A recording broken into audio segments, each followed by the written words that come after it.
In the 19th century, many Montreal families raised animals like pigs, cows, and chickens as a source of food and income.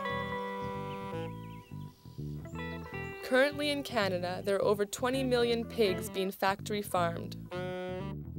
Despite environmental and community concerns, a large-scale factory pig production was built behind my grandmother's farm in Elgin, Quebec. Everybody here was farming organically 50 years ago, and when you have to work with nature and instead of just trying to conquer it, it requires a lot more ingenuity sometimes. That was the best way to operate, not using chemicals, doing things as close to nature, as natural as possible.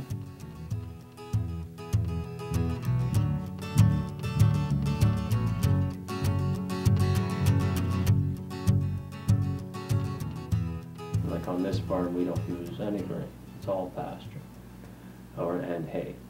But the factory farm, it's heavily reliant on the grain industry. They feed a small amount of forage, silages and things like that, because those things require a lot more handling. Whereas grain, they can bring it in by truckloads and put it in a bin and then automate all the feeding. It's very handy for them. But for most of the animals, it isn't a natural diet.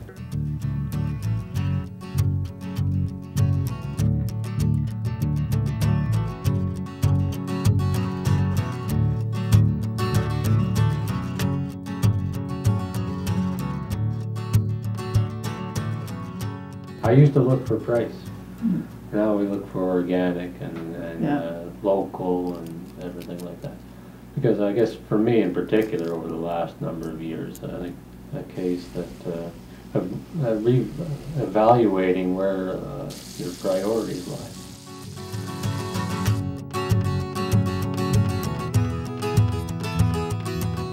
Modern farming today really is like making a cake from a box. They give you a package, you follow the instructions ABC and drive the machinery, and that's it. There really isn't a lot of technical expertise required.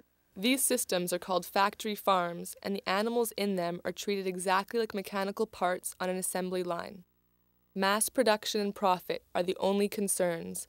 So we heard through neighbors. We didn't hear directly through an official announcement or concern by the municipality. People's first reaction was, well, we don't want something like this in this community, because of the concerns about pollution and it's just not the kind of farming, I think, that, we don't really consider it farming, so all of a sudden this big industry is coming into this agricultural area. If it was solid manure, I think there'd be a lot less concern. There'd be less smell, for one thing. One of the great things about solid manure is it can be composted, and then it breaks down slowly in the environment.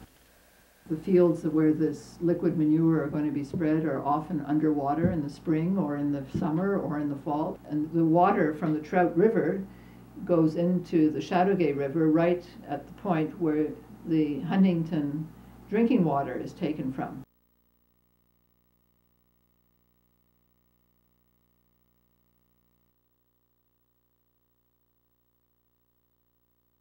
Today, the vast majority of animals raised for food spend their entire lives indoors, in intensive confinement systems.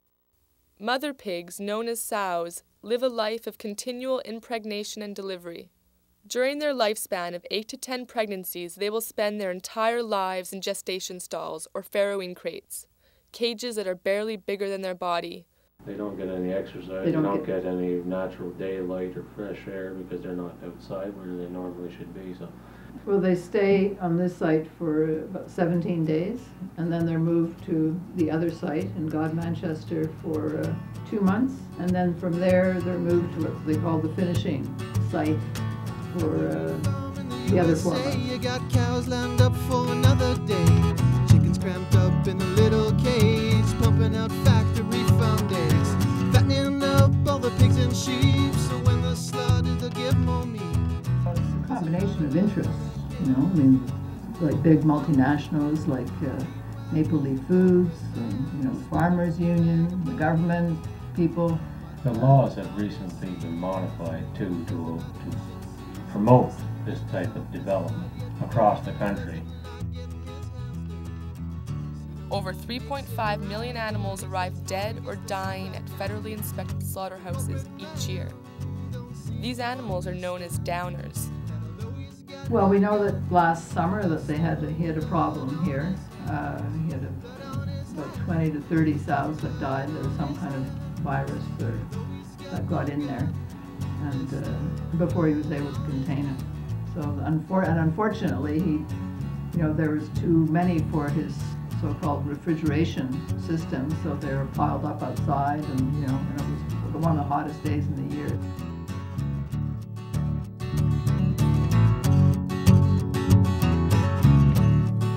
Animals face routine abuse and trauma during transport to slaughter.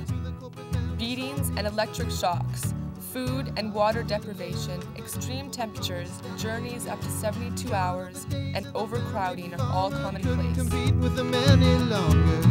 Market prices started sinking so low that now he's gone the way of the buffalo. Standing in a suit is the corporate man, clutching the bag of money in his hand, laughing all the way to the bank. He only really has you and I to thank. 'Cause when we buy our food at the store, nobody wants to be paying more. Never ask why prices are low. Maybe it's because we don't want to know. You and I don't. Prior to slaughter, the pigs are stunned. Electrical stunning, however, is imprecise. Blood on our hands, there's blood on our hands. The pigs are shackled by their rear legs to an overhead trolley system. They are hoisted upside down and moved to the sticker. Their skin is bleached, after which they are disemboweled, dismembered, and packaged for sale at your local grocery store.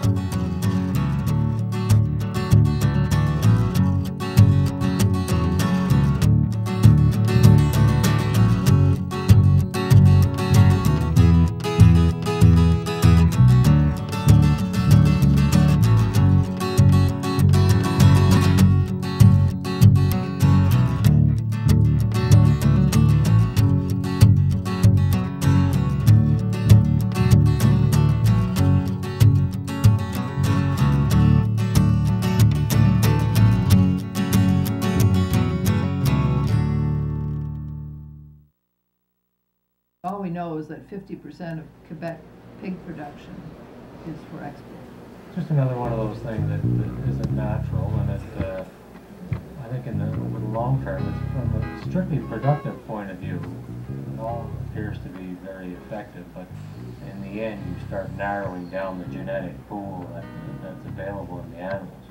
And of course, nobody knows where this is going to end up. So we were concerned, yes, for Elgin, but we were also concerned for the whole of the community. The first meeting, I think there was about 200 people. We had a demonstration, we had a meeting, learned about the impact of these factory farms and other communities. There's a whole issue of democracy, of local democracy too, when people, for valid reasons, don't want that so-called development to happen in their community. And yet, the government just goes ahead and gives all the certificates and, says, oh yes, they've said that they're going to respect the law. Yeah, and the problem with the government, around 97, 98, they made a decision that they were going to double the agricultural sale, double the size of the industry as a job promoting, economic benefit. And so this is one of the ways of doing it, create all these huge factory farms and export everything to Asia and the United States. In Quebec, and actually in every province, I think almost every province in Canada now, they have what they call right to farm legislation, which means basically that it's very hard to say no to any kind of agricultural project. But this was our point, is this is not agriculture, this is industry.